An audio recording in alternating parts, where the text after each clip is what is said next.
ओम शांति। आज का प्रातः क्लास है 26/9/68। रूहानी बाप बैठ समझाते हैं, जैसे आसमान में सितारे हैं वैसे तुम बच्चों के लिए भी गाया जाता है कि तुम धरती के सितारे हो। वो जड़ सितारे हैं और तुम धरती के चैतन्य सितारे हो। उनको भी नक्षत्र देवता कहा जाता है। अभी वो जड़ सितारे कोई नक्षत्र देवताएं तो हैं नहीं, क्योंकि वो तो जड़ हैं। तुम तो उनसे भी महान बलवान हो। क्यों उन नक्षत्र सितारों से ज्यादा बलवान हो?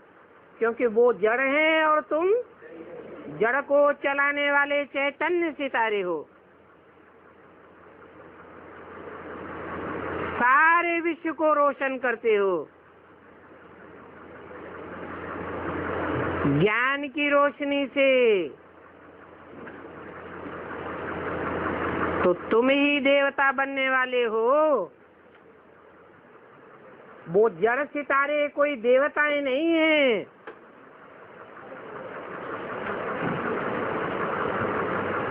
तुम देवताएं बन रहे हो। अभी सारे विश्व पर घोर अंधेरा है।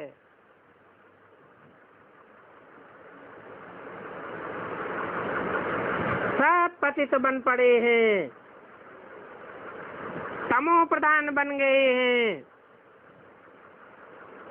अभी बाप आकर तुम मीठे मीठे बच्चों द्वारा फिर से सारे विश्व को रोशन करते हैं।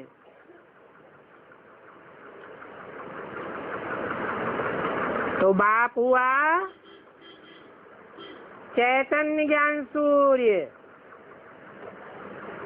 और तुम बच्चे हो चैतन्य सितारे। ज्ञान भी है ज्ञान सूर्य प्रगटा, अज्ञान अंधेर विनाश। तो अभी संसार में से अज्ञान अंधेरा विनाश हुआ या नहीं हुआ? तो ज्ञान सूर्य प्रगटा या नहीं प्रगटा?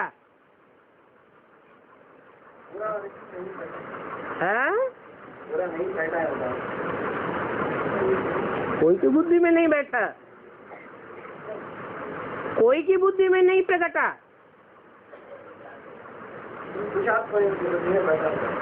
कुछ आत्माएं निश्चय बुद्धि विजय से 100% बन गई,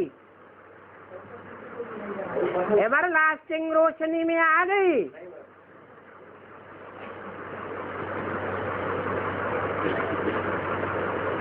तो कहेंगे ज्ञान सूर्य प्रगटा, ज्ञान अंधेर विनाश।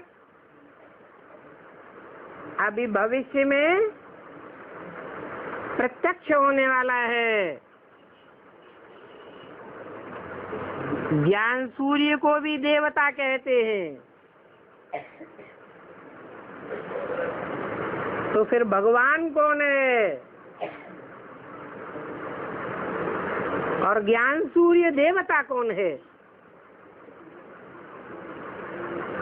गीता में लिखा है, भगवान ने आकर के जब ज्ञान दिया तो पहले सूर्य देवता को दिया।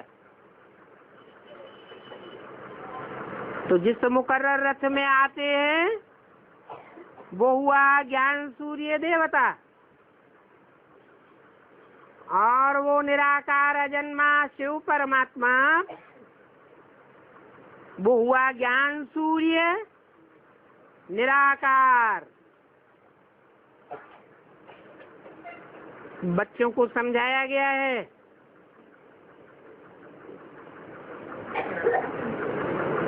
कि ज्ञान सूर्य को देवता नहीं कहेंगे,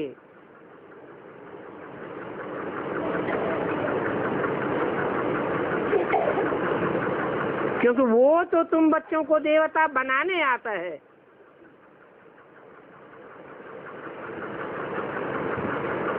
मनुष्य लोग भी सभी को देवता समझ लेते हैं, तो सूर्य को भी देवता कह देते हैं।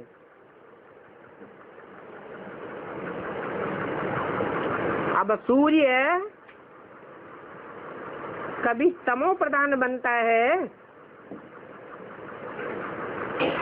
अज्ञान अंधकार वाला बनता है, परंतु भगवान तो जिसमें प्रवेश करता है वो भी अज्ञान अंधकार में आता है। इसलिए उसे सूर्य नहीं कहेंगे। वास्तव में ज्ञान सूर्य तो एक ही भगवान है। कहाँ कहाँ सूर्य का झंडा भी लगाते हैं। अपन को सूर्यवंशी कहलाते हैं। वास्तव में सूर्य के वंशज तो तुम हो। तो बाप बैठ तुम बच्चों को समझाते हैं। भारत में ही घोर अंधियारा हुआ है, फिर भारत में ही घोर सोजरा चाहिए। तो जरूर ज्ञान सूर्य भारत में ही आता होगा। तब अपन को सूर्यवंशी कहलाते हैं, क्योंकि वास्तव में सूर्यवंशी तो तुम बच्चे हो। तो बाप डायरेक्ट आकर के तुम ज्ञान सूर्य बच्चों को समझाते हैं। तुम हो मास्टर ज्ञान सूर्य। बाप तुम बच्चों को ज्ञान अंजन दे रहे हैं। तुम भक्ति मार्ग के कारण अज्ञान नींद में, कुंभकर्ण की नींद में सोए पड़े थे, तो बाप आकर तुमको फिर से जगाते हैं। कहते हैं कि ड्रामा के प्लान अनुसार कल्प कल्प के पुरुषोत्तम संगम में ऊपर मैं फिर से आता हूँ।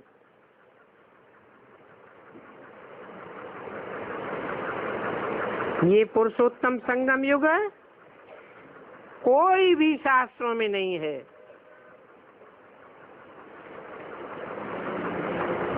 इनको अभी तुम बच्चे ही जानते हो, जबकि सितारे तुम देवता बनते हो तो तुमको ही कहेंगे नक्षत्र देवताय नमः।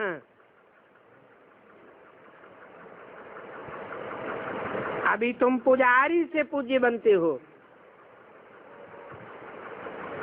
वहां नई दुनिया में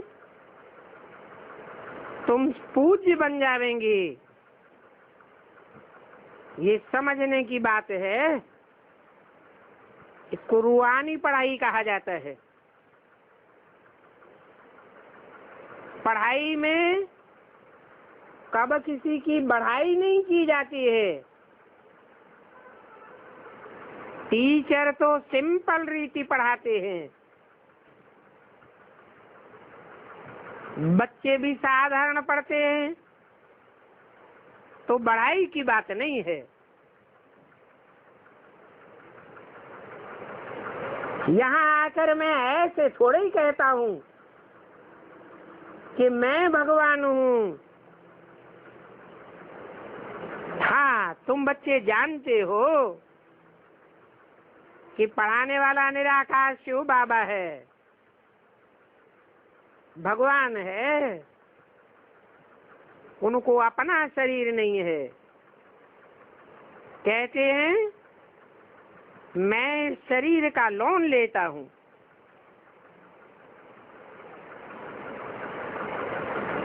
भाग्यशाली रथ लेता हूँ तो भागीरथ भी कहते हैं। बहुत भाग्यशाली रथ है, क्योंकि ये भाग्यशाली रथ ही फिर विश्व का मालिक बनता है। तो ये भागीरथ ठहरा ना।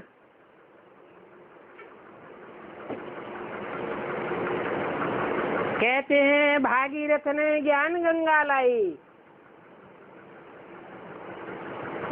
तो इन सभी बातों का अर्थ समझना चाहिए। ये सबसे बड़ी पढ़ाई है। दुनिया में तो कितना झूठ ही झूठ है। यहाँ तो कहावत भी है, सत्य की बेड़ी डोलेगी, हिलेगी पर डूबेगी नहीं। आजकल तो अनेक प्रकार के भगवान निकल पड़े हैं।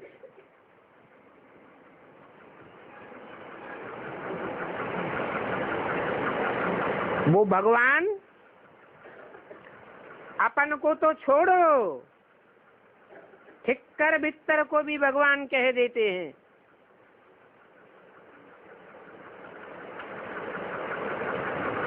जब ऐसी बात होती है तो भगवान को भी देखो कितना रुलाए देते हैं। इसलिए बाप कहते हैं भगवान को जितना रुलाया है इतना और कोई को नहीं रुलाया है। बाप बैठ समझाते हैं, जैसे लौकिक बाप बच्चों को समझाते हैं, परंतु वह ऐसे नहीं होते जो बाप भी हो, टीचर भी हो और गुरु भी हो। यहाँ तो ये शिफ्ट है कि एक ही पर्सनालिटी बाप भी है, टीचर भी है और सदगति करने वाला सदगुरु भी है।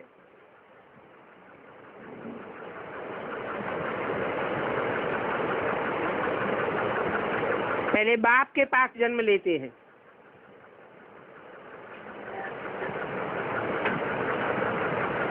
तो यहाँ भी ज्ञान से जन्म मिलता है बाप द्वारा। पहचानते हैं हु एम आई, मुझ आत्मा का इस विराट रंगमंच पर क्या पार्ट है।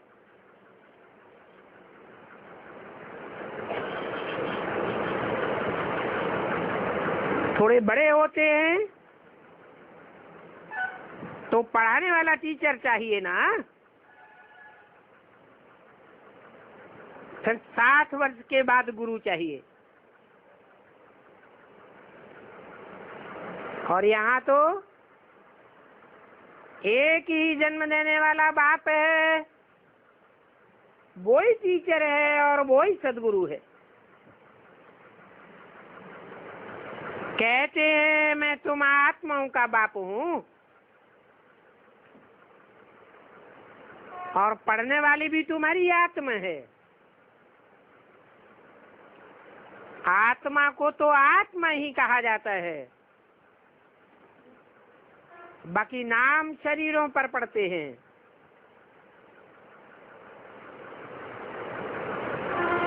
मेरी आत्मा का नाम शिव कहा जाता है। मेरा अपना शरीर नहीं है। ख्याल करो, ये बेहद का नाटक है।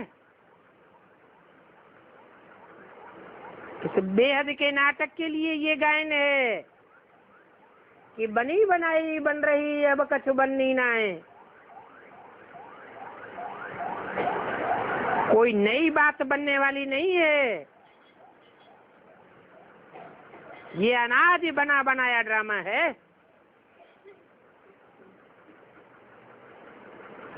ऐसे नहीं कि कोई नया बनाते हैं, नहीं, जो नुधा नुधाया है वही बनाते हैं।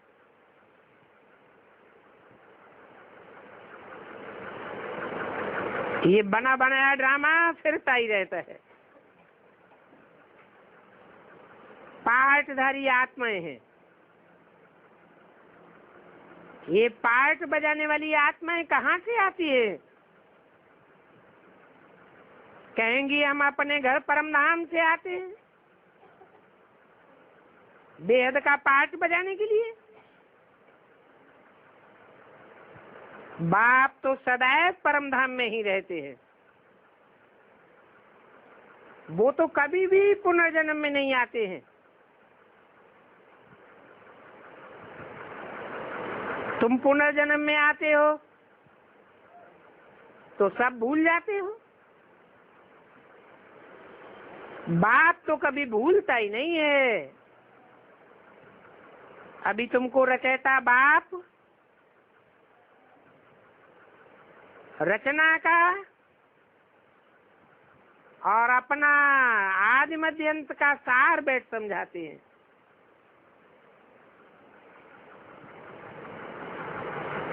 डिटेल में जाने के लिए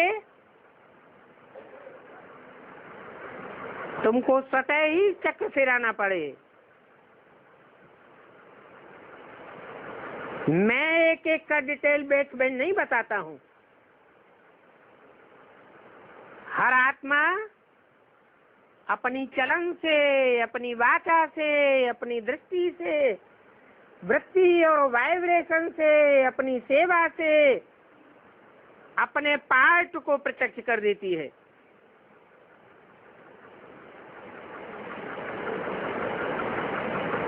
तुमको कहते हैं मीठे मीठे सुदर्शन चक्रधारी बच्चे। इनका अर्थ और कोई समझ नहीं सकता। वो भक्ति मार्ग में तो समझते हैं सुदर्शन चक्रधारी कृष्ण अथवा विष्णु है।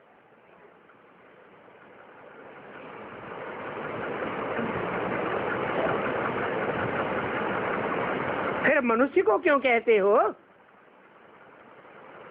ये तो तुम बच्चे जानते हो कि पहले हम शूद्र थे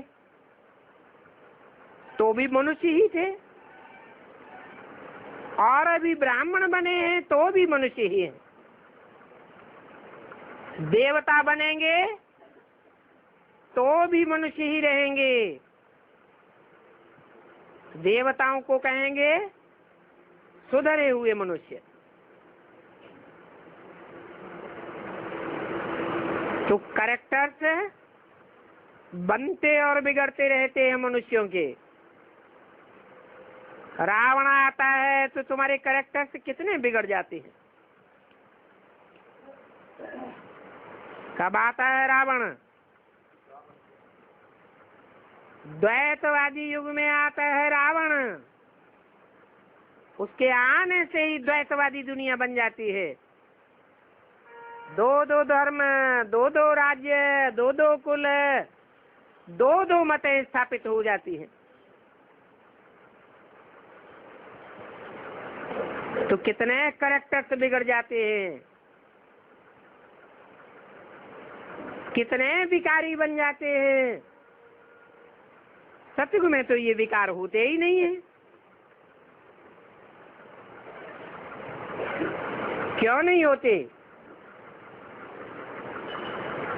द्वापर से क्यों होते हैं? क्योंकि सतयुग है एक बाप की स्थापन की हुई दुनिया, और द्वापर है अनेक देहधारी गुरुओं के द्वारा स्थापन की हुई दुनिया। उन अनेक गुरुओं का संगठित रूप रावण दिखाया है। अभी तुम अमरलोक में जाते हो तो बाप तुम बच्चों को अमर कथा सुनाए रहे हैं। भक्ति मार्ग में तुमने कितनी कथाएं सुनी होंगी। कहते हैं अमरनाथ ने पार्वती को कथा सुनाई। अब पार्वती को कथा शंकर सुनावेंगे या भगवान शिव सुनावेंगे? शिव कैसे कथा सुनावेंगे? कितने ढेर के ढेर मनुष्य जाते हैं अमरनाथ पर कथा सुनने के लिए। हैं तो ये सब भक्ति मार्ग की बात है। कहाँ की यादगार है? संगम युग में भगवान बाप ने आकर के असली बैठ कथा सुनाई है। 26/9/68 की वाणी का दूसरा पेज। बाप ऐसे नहीं कहते हैं कि भक्ति कोई खराब चीज है। नहीं, ये तो ड्रामा में जो अनाज है वो समझाया जाता है। अभी संगम युग पर बाप कहते हैं एक तो अपन को आत्मा समझो, ये मूल बात है। फिर कहते हैं मन मना भव। उनका अर्थ क्या है वो भी बाप बैठ मुख से सुनाते हैं। ये गौमुख है, ये भी समझाया है। गौ को माता कहते हैं। ये माता का नाम क्या है? जगदम्बा।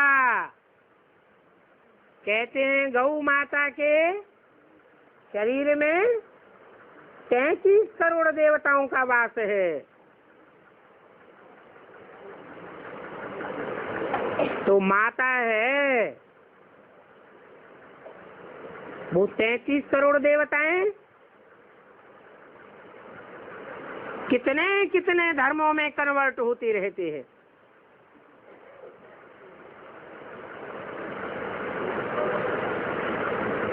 500-700 करोड़ की दुनिया बन जाती है।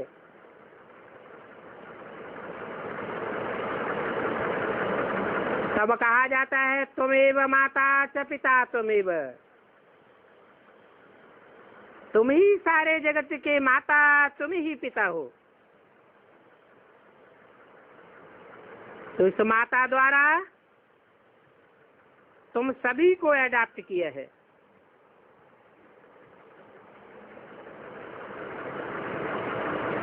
कब किया है? संगम पर भी कब किया है?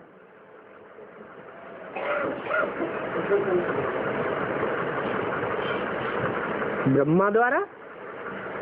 ब्रह्मा तो शरीर छोड़ गए,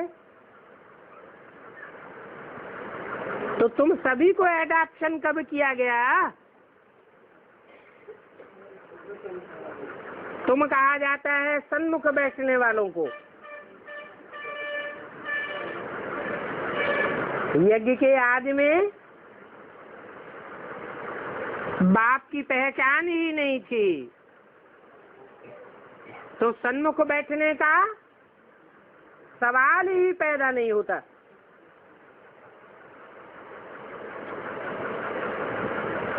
मध्य में कहेंगे शुरुआत।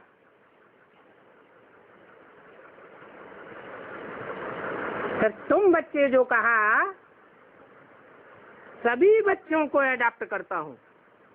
किसके द्वारा? ब्रह्मा द्वारा। ब्रह्मा ने तो शरीर छोड़ दिया। तो प्रजापिता तो पिता है, वो माँ नहीं है। द्वारा, जब कहते हैं ब्रह्मा द्वारा तो अलग चाहिए, और ब्रह्मा ने शरीर छोड़ दिया। पार्ट बजा रहे हैं तो मीडिया चाहिए, द्वारा। हाँ, जगदम्बा की यादगार गौमुख है। कहते हैं गौमुख से क्या निकली? गौमुख के ऊंची स्टेज से गंगा निकली।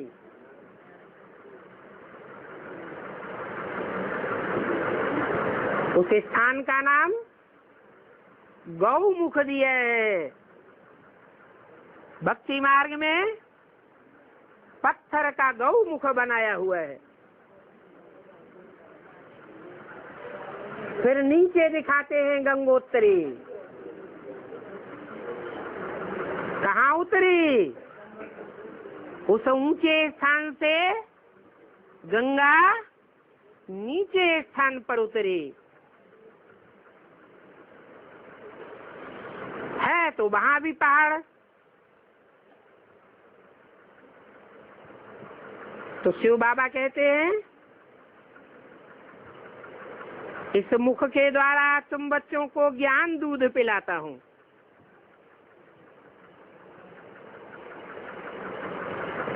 इस दूध को पीकर तुम्हारे जो पाप हैं वो भस्म कराए, तुम्हारी आत्मा को कंचन बनाए देता हूँ। कौन सा दूध? पुरुष तन के द्वारा निकला हुआ दूध है या माता के तन से निकला हुआ दूध है? तुम्हारी आत्मा कंचन बन जाती है। इसलिए कहते हैं कन्याओं माताओं को ज्ञान कलश देता हूँ।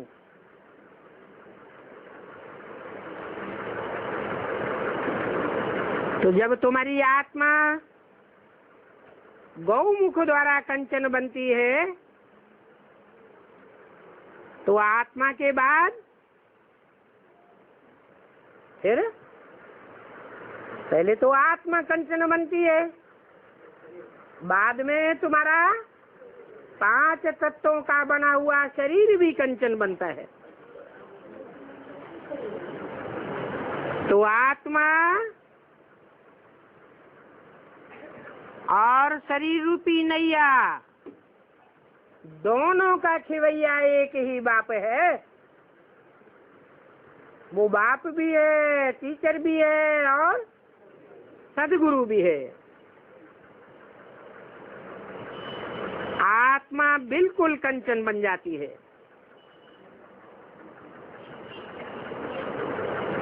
फिर आस्ते आस्ते सीढ़ी उतरते हैं। अभी तुम समझ गए हो आत्माएं कंचन थी तो शरीर भी कंचन था। जैसे सोना 100 कैरेट होता है तो जेवर भी 24 कैरेट बनता है। 100% शुद्ध सोना से 100% शुद्ध जेवर बनता है।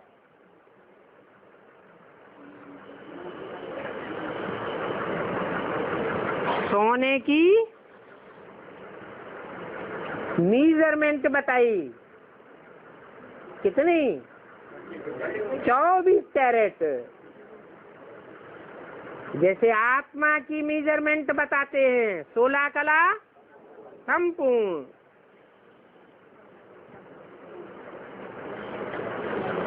फिर ड्रामा अनुसार हम 84 के चक्र में आए। अभी हमारी आत्मा कंचन नहीं बनी है, अभी तो कहेंगे 9 कैरेट।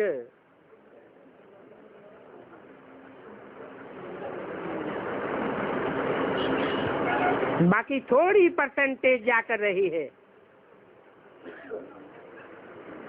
एकदम प्राय लोप कैरेट नहीं कहेंगे, कुछ न कुछ सोना अर्थात सच्चाई का निशान रहता है। और बाप ने ये निशान बतलाया है लक्ष्मी नारायण के चित्र में। वो है नंबर 1 16 कला संपूर्ण। तो अभी तुम्हारी बुद्धि में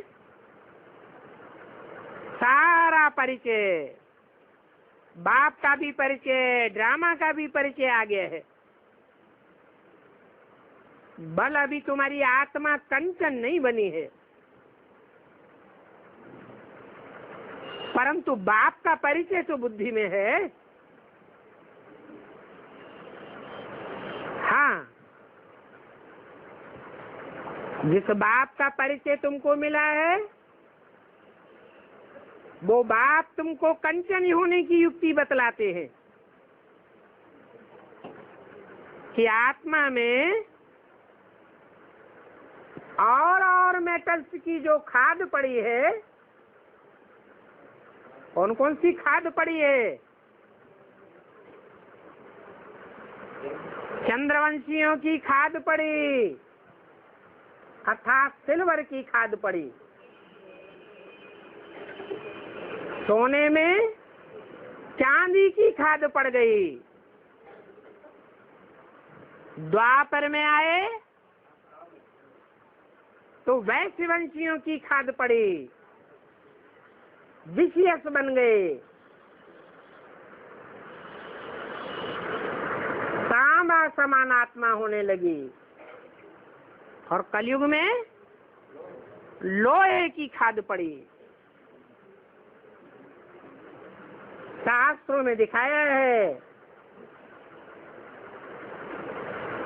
स्वर्णपुर, रजतपुर, लौहपुर। तो अभी आकर के लौहपुर में बैठे हैं।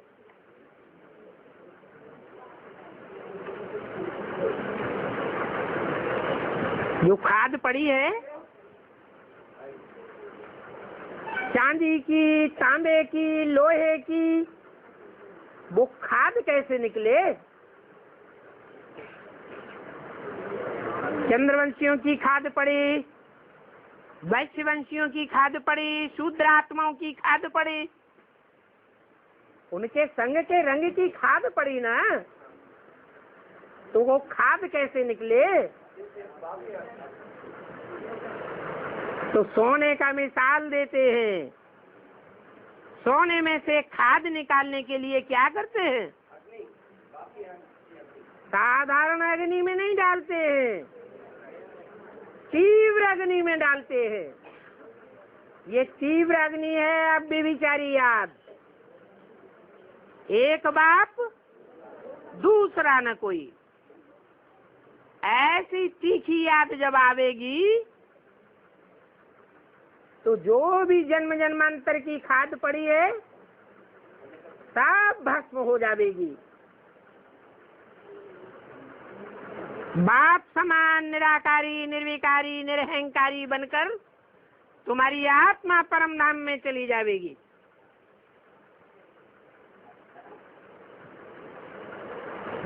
इसके लिए ये याद की यात्रा है। इसको योग अग्नि कहा जाता है। ये योग अग्नि युद्ध का मैदान भी है, समझो। इन खाद वाले असुरों से लड़ाई है। उनकी खाद तो भस्म होगी नहीं और तुम्हारी खाद भस्म हो जाएगी। तो तुम युद्ध के मैदान में हो और तुम एक एक इंडिपेंडेंट सिपाही हो।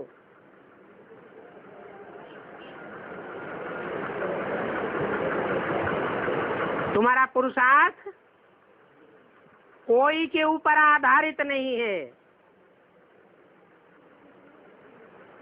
अभी हर एक को जितना पुरुषार्थ चाहिए उतना कर सकते हो। पुरुषार्थ करना तो स्टूडेंट का ही काम है। कहाँ भी जाओ एक दो को सावधान करते रहो। बोलो, बाप कहते हैं मन मना भव, तो कहने वाला है या नहीं है? कहने वाला भी है। जो कहते हैं मुख से वो मुकर्रर रथ है, वो भी याद दिलाते रहो कि साकार में निराकार बाप आया हुआ है। जो कहते हैं मन मना भव, अगर उस बाप की याद नहीं दिलाते हो, उस बाप से बुद्धि भटकाते हो, तो तुम्हारी आत्मा 24 कैरेट नहीं बनेगी, दूसरे धर्म में कन्वर्ट हो जाएंगे। तो कभी भी बाप से बुद्धि भटकानी नहीं चाहिए। 63 जन्म तो गुरुओं ने बुद्धि भटकाई है। क्या किया, क्या किया, कैसे भटकाई? बाप को सर्वव्यापी बता दिया, मेरे में है, तेरे में है, इधर है, उधर है, भीतर में है, भीतर में है। अभी तो तुम्हारी बुद्धि में बैठ गया है कि बाप सर्वव्यापी बनकर नहीं आते हैं, बाप तो एक ही मुकर्रर रथ में आकर के बाप टीचर सदगुरु बनते हैं। तो एक दो को ये मन मना भव मंत्र की याद दिलाते रहो। बोलो शिव बाबा याद है? बताओ, शिव बाबा किसे कहा जाता है? निराकार शिव ज्योति बिंदु और साकार बाबा अर्थात ग्रैंडफादर। एक दो को यही परिचय देते रहना है। ये बाप की पढ़ाई का इशारा है। तब बाप कहते हैं कि 1 सेकंड में काया कंचन हो जाती है। अगर पक्का निश्चय बैठ जावे,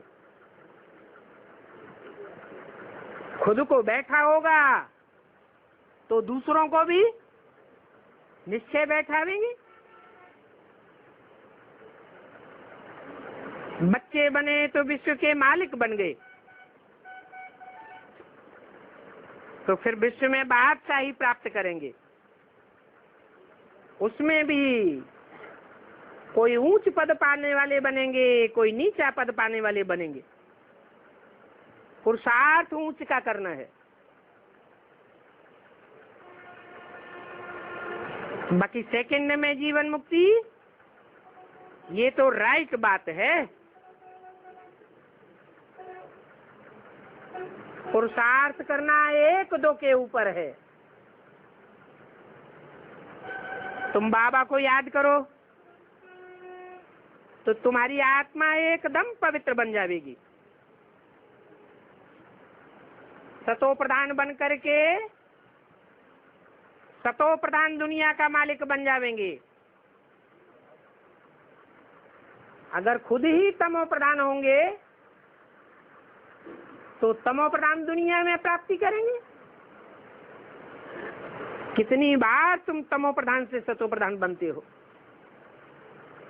ये चक्र फिरता ही रहता है। इस चक्र की कभी भी अंत नहीं होती है। तो बाप कितना अच्छी रीते बैठ समझाते हैं।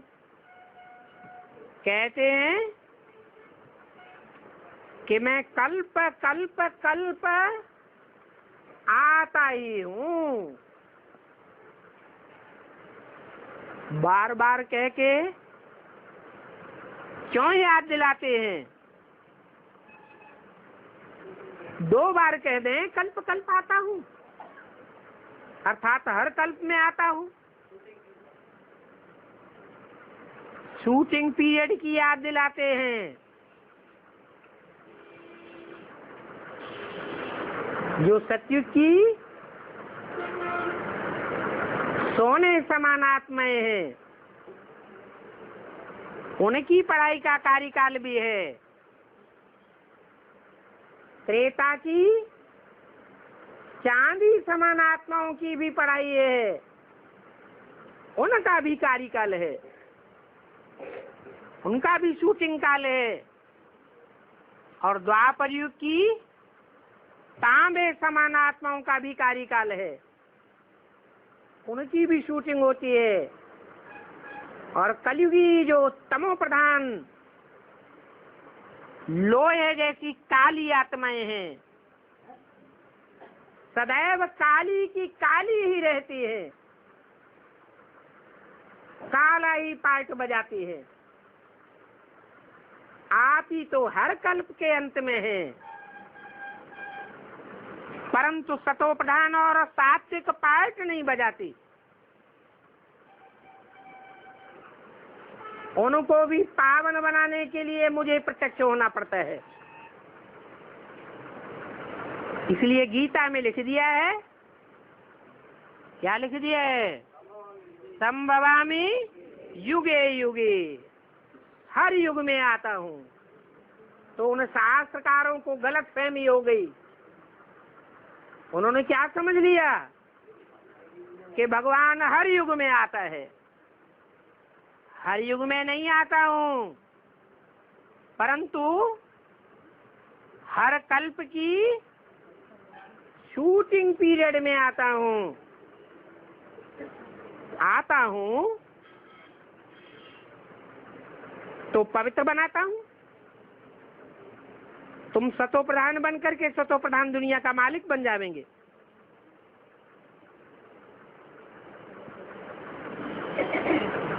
तुम बच्चे हमको छी दुनिया में निमंत्रण देते हो, क्या सतयुग में निमंत्रण नहीं देते हो?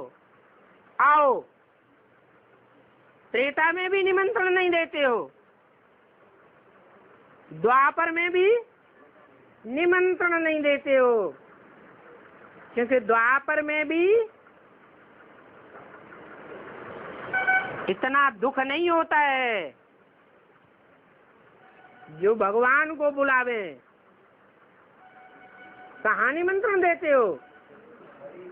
जब ये दुनिया बिल्कुल छी बन जाती है, शूद्रों की दुनिया बन जाती है, बांड खाने वालों की दुनिया बन जाती है, तब मैं आता हूँ। तुम्हारे बुलाने पर ही आया हुआ हूँ। छी दुनिया में आता हूँ। कहते हो कि हम पतित बन पड़े हैं, तो आप आकर के हमें पावन बनाओ। तो देखो ये कैसा तुम्हारा निमंत्रण है। कहते हो हमको सुखधाम शांति धाम में ले चलो, तो तुम्हारा ओबीडिएंट सर्वेंट बन करके आता हूँ। ये भी ड्रामा का खेल है। तुम समझते हो कि हम कल्प कल्प वो ही पढ़ाई पढ़ते हैं और वो ही पार्ट बजाते हैं। पार्ट बजाने वाली भी आत्मा है। यहाँ बैठे भी बाप देहधारियों को नहीं देखते हैं। क्या देखते हैं? आत्माओं को देखते हैं। बाप को तुम्हारी ये आत्मा रूपी सितारे देखने में आते हैं। कितनी छोटी छोटी आत्माएं हैं। जैसे ऊपर सितारों की रिमझिम लगी रहती है, कोई सितारा बहुत तीखा होता है, कोई हल्का होता है, कोई चंद्रमा के नजदीक आ जाता है, कोई दूर चला जाता है। भांति भांति के सितारे हैं। तो तुम भी योग बल से अच्छी रीति पवित्र बनते हो तो कितना चमकते हो। बाप भी कहते हैं कि जो अच्छा नक्षत्र हो तो उनको फूल अर्पण करूं। बच्चे भी एक दो को जानते हैं। बरोबर कोई बहुत तीखे होते हैं और कोई बहुत ढीले ढाले होते हैं, परंतु उन आसमान के सितारों को देवता नहीं कहेंगे। हो तो तुम भी मनुष्य, परंतु तुम्हारी आत्माओं को बाप पवित्र बनाकर विश्व का मालिक बना देते हैं। तो कितनी ताकत बाप बरसे में देते हैं। वो ऑलमाइटी बाबा है ना। बाप कहते हैं मैं तुम बच्चों को इतनी माइट देता हूँ। गाते भी हैं शिव बाबा, आप जो हमको बैठकर पढ़ाकर माइट देते हो, उस माइट से हमको देवता बनाते हो। वाह वाह वाह वाह, ऐसा तो हमको कोई भी नहीं बनाता। ये पढ़ाई जन्म जन्मांतर के लिए सोर्स ऑफ इनकम है। सारा आसमान, सारी धरती, सब कुछ तुम्हारा हो जाता है और उसे कोई छीन भी नहीं सकता। इसको कहा जाता है अडोल और अखंड राज्य। तुम्हारे राज्य का कोई भी खंडन नहीं कर सकेगा, कोई हिलाए नहीं सकेगा। आज तो कितना हिलाते रहते हैं। तो ऐसे बाप की श्रीमत पर चलना चाहिए। पुरुषार्थ तो हरेक को अपना अपना करना है।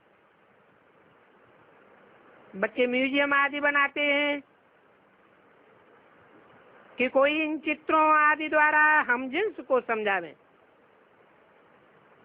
बाप डायरेक्शन भी देते रहते हैं। तो तुम्हें जो भी चित्र बनाने हो, बल बनाओ। बुद्धि तो तुम्हारी काम करती है ना। मनुष्यों के कल्याण के लिए ही ये चित्र बनाए जाते हैं। इन चित्रों से ही मनुष्यों का कल्याण होता है।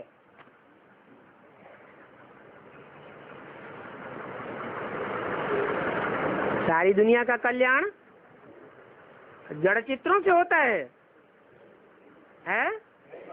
जड़ चित्र तो बहुत ढेर के ढेर बन गए।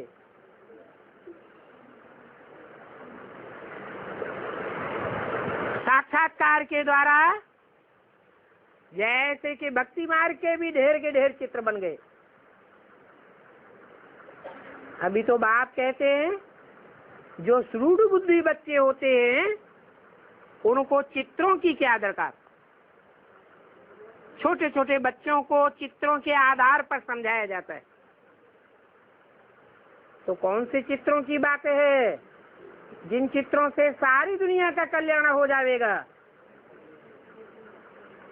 चैतन्य चित्र हैं।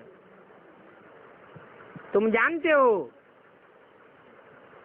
कि सेंटर्स में कब कोई आते हैं तो ऐसी युक्ति करें जो आप ही लोग आते रहे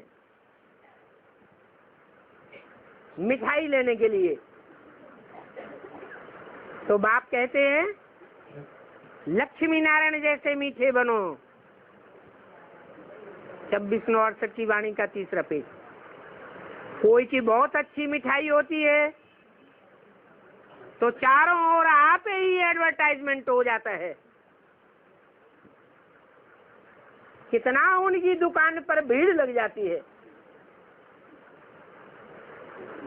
कहेंगे मिठाई खानी हो तो अमुक दुकान पर जाओ। तो ये भी बड़े अच्छे से अच्छी मिठाई है और इस मिठाई का असली पैसा तो कोई दे नहीं सकता। इसकी असली कीमत कोई नहीं दे सकता है। एक देख करके जाते हैं तो फिर स्वतः ही दूसरे को भेज देते हैं। ऐसा बेसिक में होता है या एडवांस में होता है?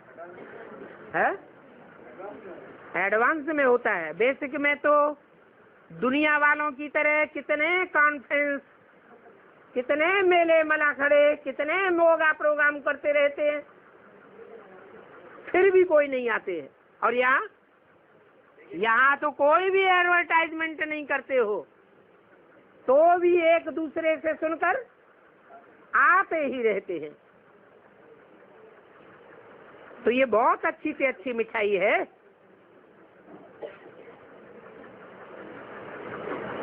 सवाल तो चलता है ना कि सारा भारत कैसे गोल्डन एज में आवेगा। इसके लिए तुम कितना समझाते हो, परंतु पत्थर बुद्धि ऐसे हैं जो समझते ही नहीं है।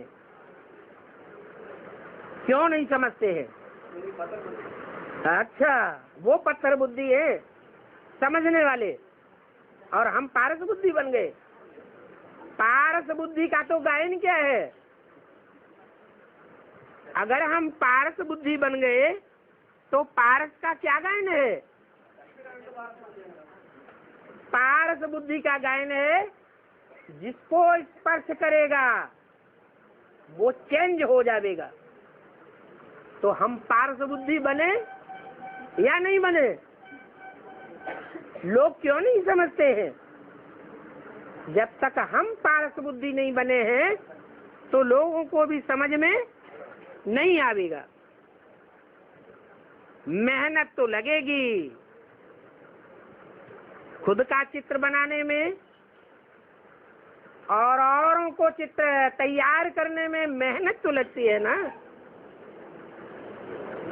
तो शिकार करना सीखना पड़ता है। पहले छोटा छोटा शिकार सीखा जाता है।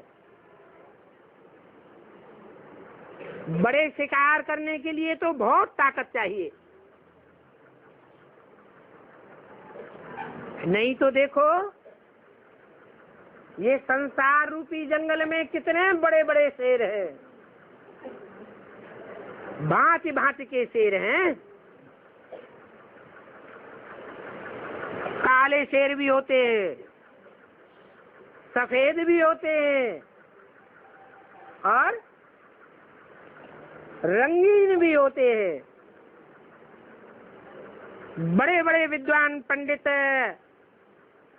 कितने वेद शास्त्र पढ़े हुए हैं, अपन को कितना बड़ा अथॉरिटी समझते हैं। बनारस में उनको कितने बड़े बड़े टाइटल मिलते हैं। तो बाबा ने कहा था पहले पहले तो बनारस को घेराव डालो।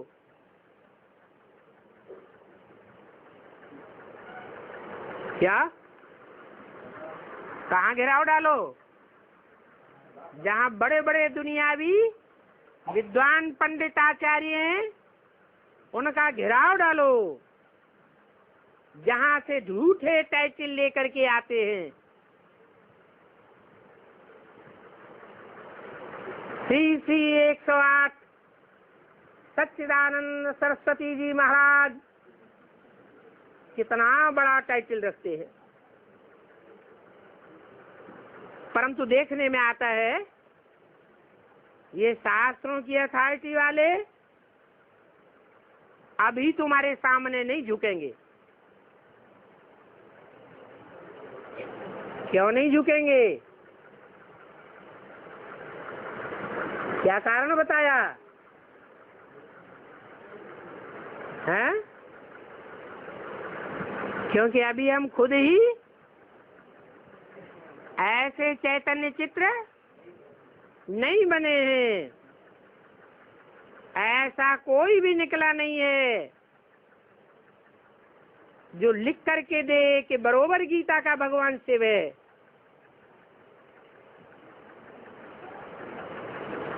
बड़ों का आवाज निकले तब कोई सुनेंगे। छोटों छोटों की तो कोई आवाज सुनते ही नहीं है।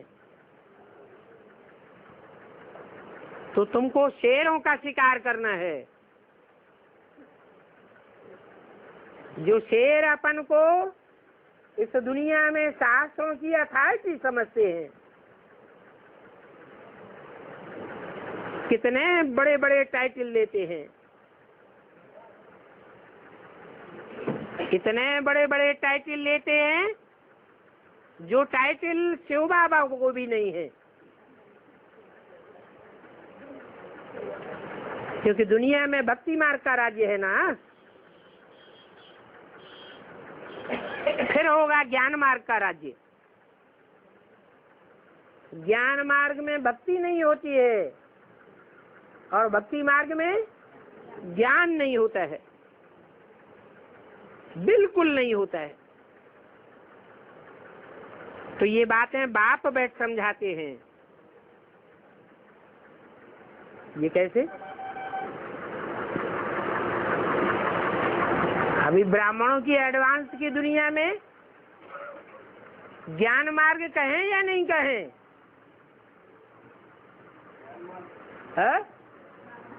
बुरा नहीं रहा, बच्चों सबका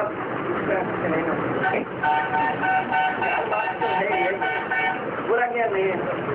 अभी दूध का घड़ा भरा हुआ हो और उसमें एक बूंद सर्प का विष मिला हुआ है तो पूरा विष कहा जाएगा या शुद्ध दूध कहा जाएगा? पूरा ही विष कहा जाएगा।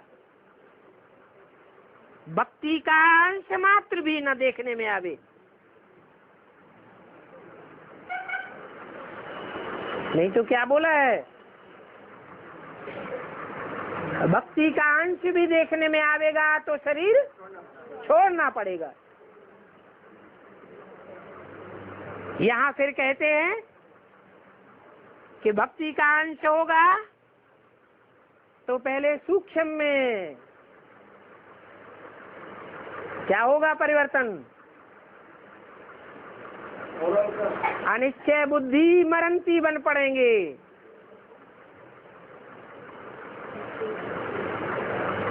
इसलिए बोला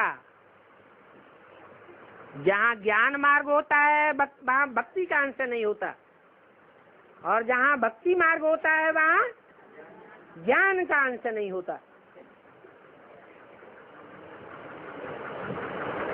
बाप देखते भी हैं, समझते भी हैं, ये सितारे बैठे हैं, परंतु जानते हैं इन्होंने पूरा देहभान छोड़ा नहीं है। देहभान छोड़ना है।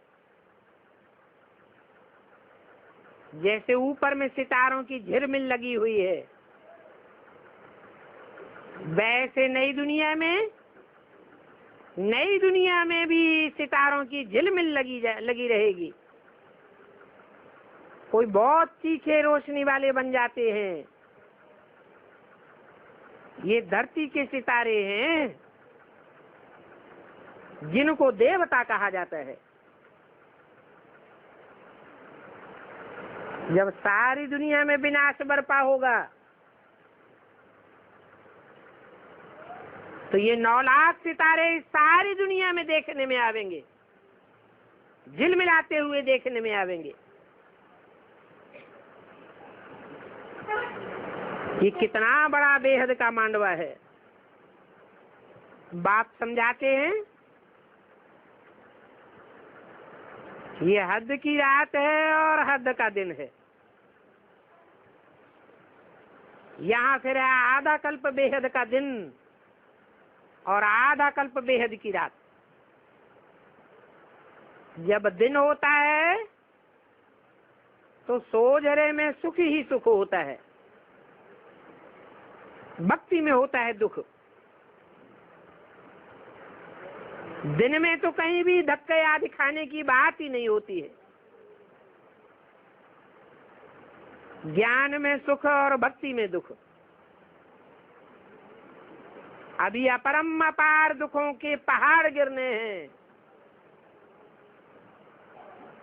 इसलिए बाप कहते हैं भक्ति मार्ग को मुर्दाबाद करते जाओ और ज्ञान मार्ग जिंदाबाद करते जाओ। सत्युग में तो दुख का नाम निशान नहीं होगा, क्योंकि वहाँ भक्ति का भी नाम निशान नहीं होगा। वो है ही अमरलोक। अभी बाप हमको अमर कथा सुनाए रहे हैं अमरलोक के लिए। अभी तो मीठे मीठे बच्चे जानते हो कि ऊपर से लेकर सारा चक्र हमारी बुद्धि में है। जानते हो, वो ब्रह्मलोक हम आत्माओं का घर है। वहां से हम आते हैं नंबरवार पार्ट बजाने के लिए, और ढेर आत्माएं हैं। एक एक आत्मा का बैठ थोड़े ही बता देंगे। नटशैल में खास खास आत्माओं की बात बताते हैं। कितनी टारियां निकलते निकलते झाड़ वृद्धि को पाई लेता है। ऐसे बहुत हैं जिनको अपने धर्म का ही पता नहीं है। बाप आकर समझाते हैं कि तुम असल देवी देवता सनातन धर्म के हो, परंतु अभी धर्म भ्रष्ट हो गए, कर्म भ्रष्ट हो गए। अभी तुम बच्चों की बुद्धि में है कि हम असल में रहने वाले शांति धाम के, फिर आते हैं पार्ट बजाने। पहले पहले इन लक्ष्मी नारायण का राज्य था, इनकी डायनेस्टी थी। तुमको और कुछ भी याद नहीं है सिवाय ज्ञान के। बाप और हम आत्माएं ऊपर में रहते हैं। अभी फिर हम संगम पर खड़े हैं।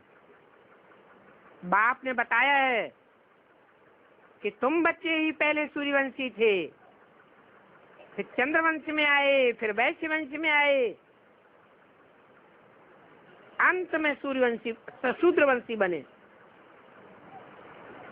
बाकी बीच में आते हैं बाई प्लॉट। तो ये बेहद का नाटक है। अभी ये कितना छोटा झाड़ है। ये ब्राह्मणों का कुल है, फिर बढ़ते बढ़ते कितना बड़ा हो जाएगा। इतना बड़ा ब्राह्मणों का झाड़ हो जाएगा कि सभी एक दूसरे से मिल भी नहीं सकेंगे।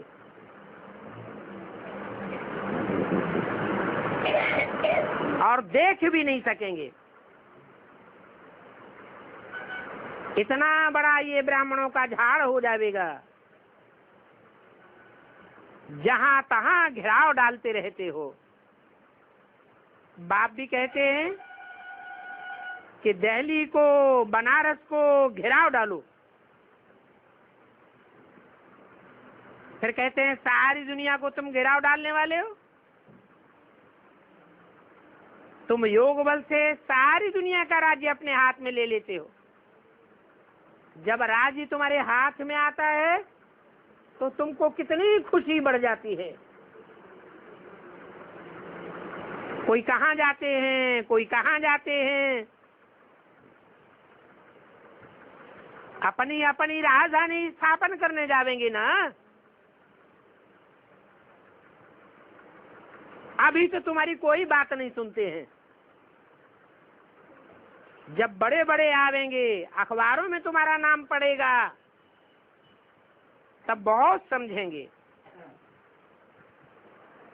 अभी तो तुम्हारे सामने छोटे छोटे शिकार आते हैं। जो बड़े बड़े साहूकार हैं वो तो समझते हैं हमारे लिए स्वर्ग यहाँ ही इसी दुनिया में है। तो तुमसे गरीब ही आकर के वर्षा लेते हैं।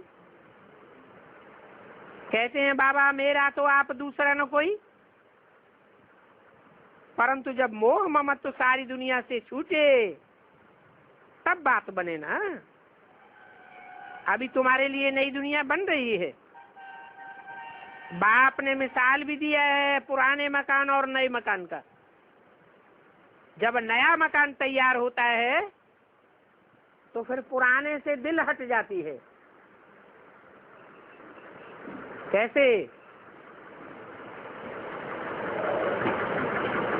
बाप ने तुम्हारे लिए नया मकान बनाया या नहीं है?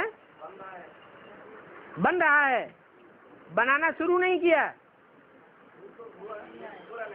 है? तो पुरानी से दिल हटी कि नहीं हटी? पूरा नहीं हटी। अभी बेसिक में बुद्धि जाती है। तो बेसिक ब्राह्मणों की दुनिया पुराना मकान है और एडवांस ब्राह्मणों की दुनिया नया मकान है।